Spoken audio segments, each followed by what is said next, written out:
Hi everybody, it's Alisamurray here. Hi my sweet lifers. Today I'm hanging out with one of my dear friends, Jeffrey Reich-Hale. He has Unique and Fresh Consulting, and we're doing another Martini Talk to share with you guys all kinds of cool stuff that he's got going on in the community. So tell me today, thank you first of all for being here, what you've got going on. Thank you, Alisa, for having me. Oh sure, who are you serving?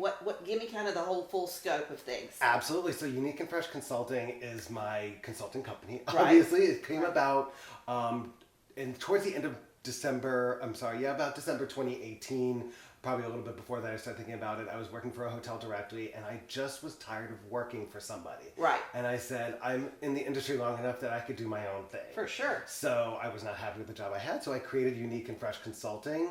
I'm unique, I'm fresh, it's just me. I'm an individual, and Unique was just the name that needed to be in it. Yeah, yeah. So we are a all-encompassing consulting company with sales and marketing with a hospitality twist, if you will. Right. Because that's my industry. Right. For 26 years. So we do remote sales management services. I can even do remote operations management services as long as you have a strong team on your property as well.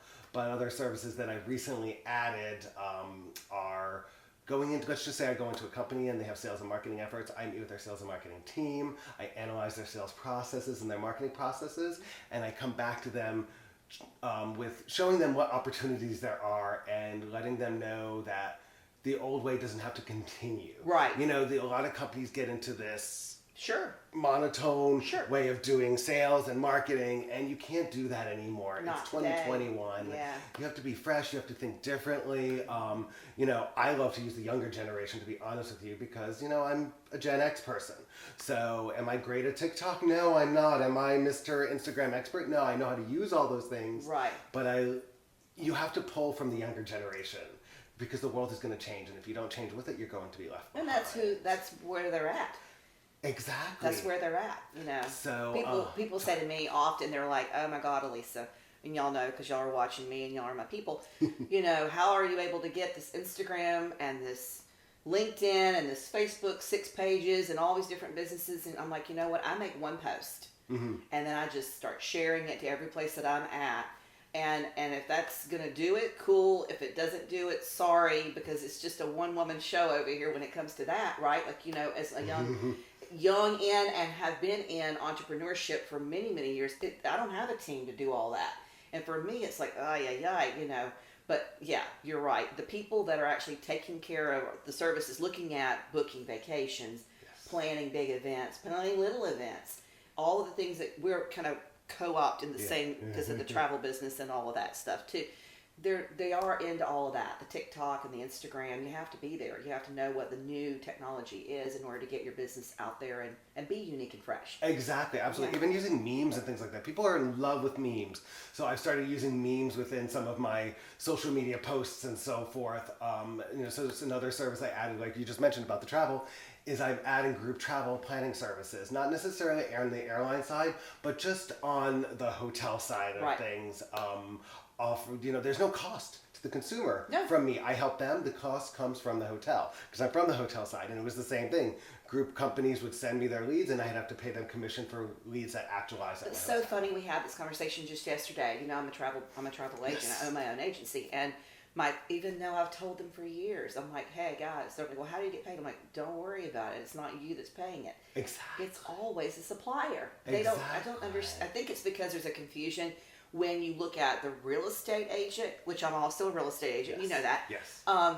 That the seller's paying, right? Typically, Correct. You've got somebody paying a commission, and it's not the house. Like the house is an entity, right? So they've got that concept in their mind that somehow or another they're paying for that service, and they need to wake up, because we really, especially after what we've just been through, we're finding, I don't know how you are finding it, but we're finding that people are really leaning in, wanting our expertise, what the protocols are, what's going on in the industry, and insurance, and making sure that if they tested positive last minute, we can get all their money back, or we can at least move it and not have any money lost. And there's a lot of different things that have changed since this pandemic that we've been in that are going to be forever on me and you in the travel, hospitality world. And because I'm still on the hotel side too, with my hotel client up in New York, if somebody calls me and says, I've tested positive or I've had to cancel because I'm sick or whatever else, it's not back in the day where like, you know what, it's too bad kind of thing. Yeah. It's, all right,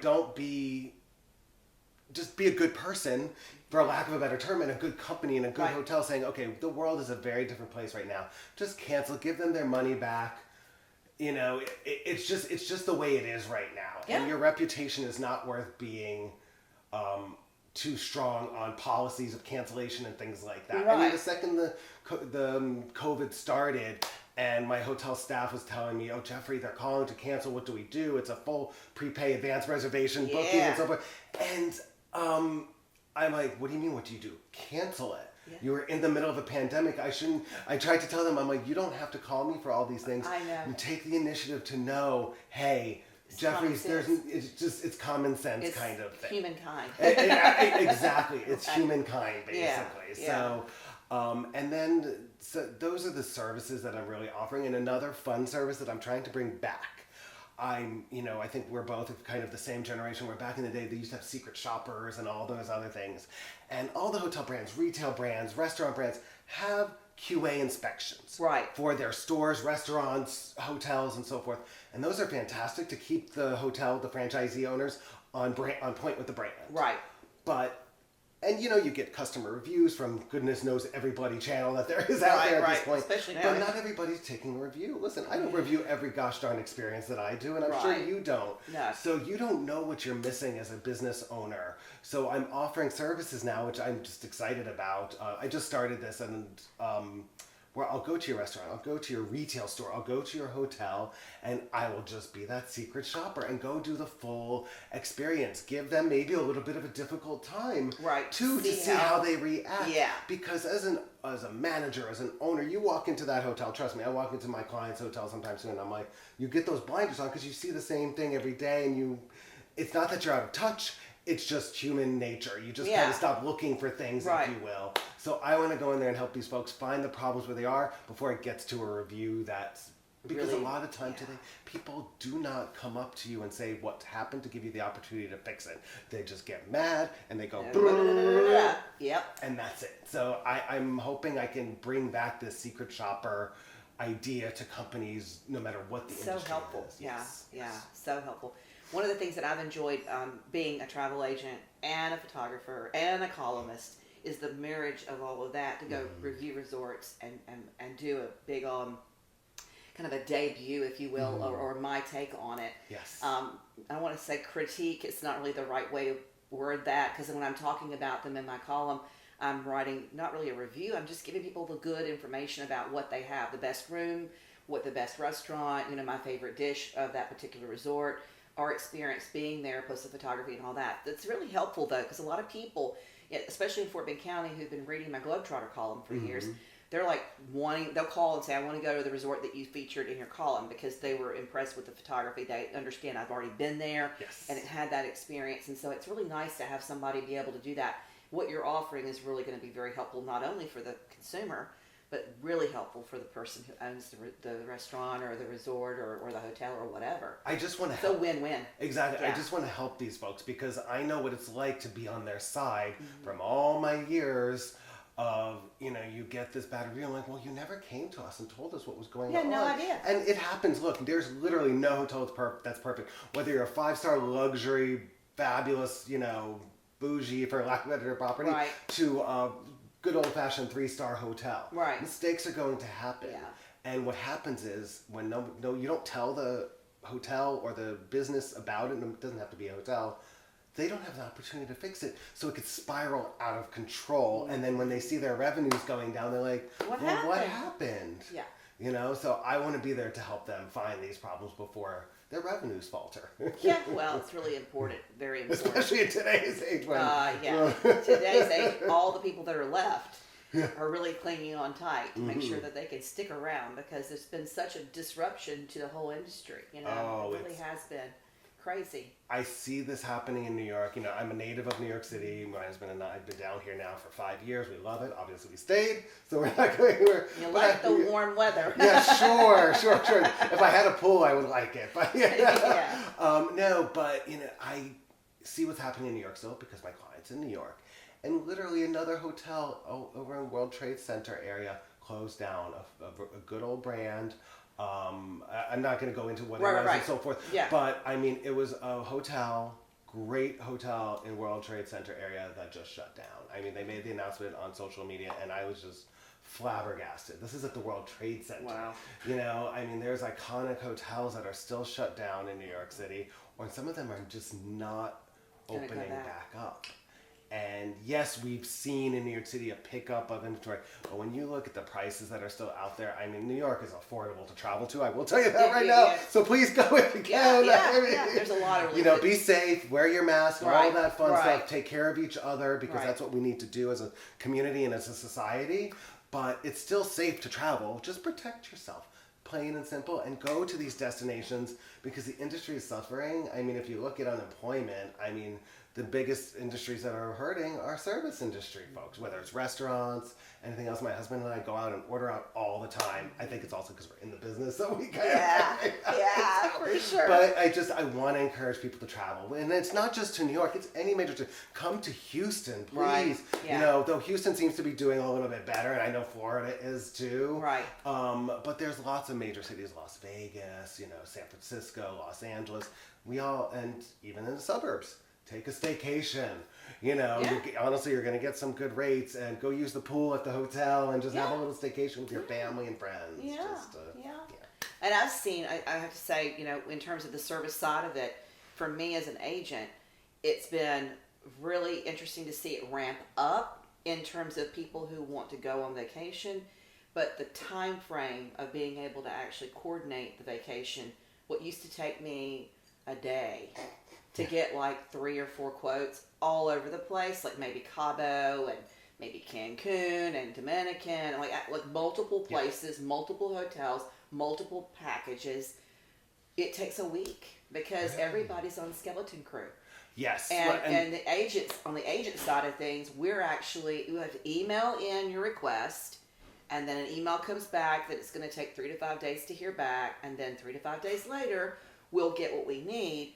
But I keep telling my clients, I'm like, don't go and push go. Don't go and push go. Because you remember, for those of you that went and pushed go, and then you had the pandemic happen, and you couldn't get your money back because you didn't have an agent in the middle who was helping facilitate. There's people that were like waiting for weeks and weeks and weeks to get refunded or rescheduled.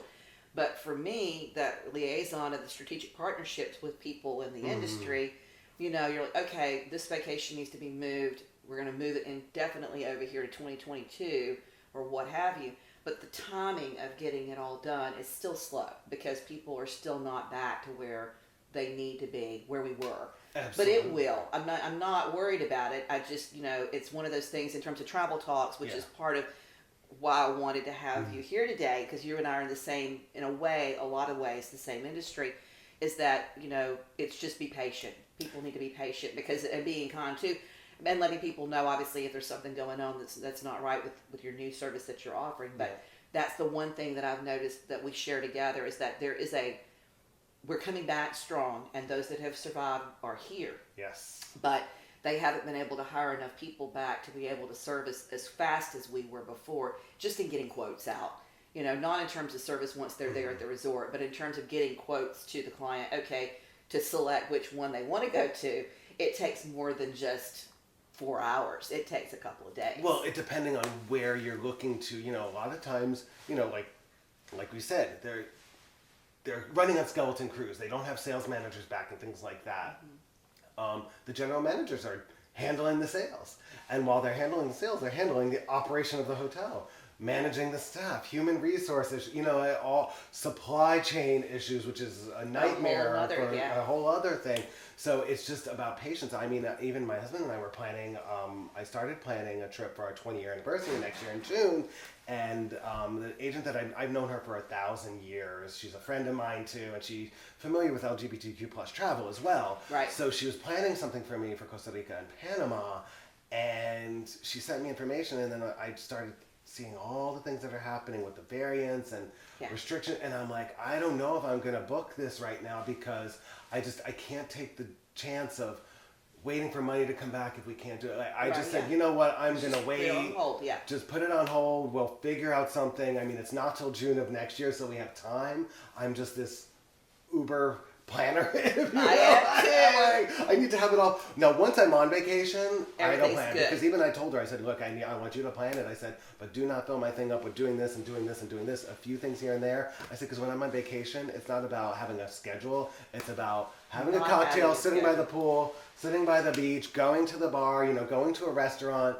I'm not into all this adventure stuff and everything else. I'm Yeah. about, Yeah. be Yeah. one with you. It's so funny. You and I are so similar in that way because I was talking to another family that was wanting to go by the end of the year, and now with the variants, they're not going to do that. We're just Yeah. going to push it off because they're older than I am, And it's frustrating. and it's frustrating.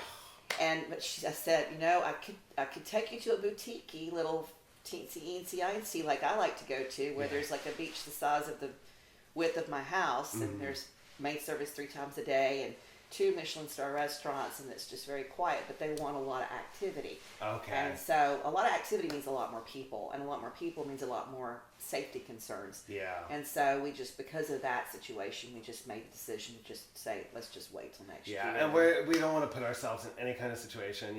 We haven't been on a vacation in a while, just for multiples of reasons. But let's just say there's lots of local staycation things that you can for do sure. too, which we're doing Labor Day weekend. I'm not sure if you ever heard of Getaway House, but Getaway House is just they're these metal cabins with running water, toilet, sink, shower, Okay. a bed. It's really cool. You should look at. I highly recommend it. There's one up in Navasota. Okay. So we're just gonna drive up there. We're bringing our dogs, Yeah. and it's out in the middle of nowhere. There's no Wi-Fi or anything like that. It's about disconnecting. So we're doing that Labor Day weekend. So we're gonna start looking for those. Don't do camping because it's just, I'll do glamping I'll where do it's glamping, high, yes, glamping. yes. So I said, let's try this and see how we like this glamping thing. Yeah. You have a picnic bench outside, a fire pit where you can cook outside. It's all that there's electricity, but it's still an escape. Okay. So those are the kinds of things that we're going to plan and that I encourage folks to do, or even local hotels again, because again, it's not that you're not putting yourself in a very cluster situation where there's the potential of catching something. Right. Like Yeah. what you just said. Super spreader stuff. Yeah. Thank you. That's the word I was. Yeah. I know, it's on the tip of my tongue all the time these days. People are like, Auntie A, is it going to be a super spreader? And I'm like, no, I hope not. I can't. Yeah, I know. I don't know, but I have to hope not. So, well, listen, Jeffrey, I just want to thank you so much for being here today. I love that we have so much in common, and too. I'm excited about being able to give people to you to help me get planned for them and help you as well, and connect you with some of my people that are in the restaurant and the resort world as well. And I just look forward to a lot more cool stuff to do together. Absolutely. I appreciate this opportunity to talk with you and share my story and talk about my business. So thank you so much for having me. You are certainly welcome. Listen, you guys, if you found some value in this, do us a favor, like and share. Don't forget to ring the bell, and we'll see you next week on another Martini Talks. Take care.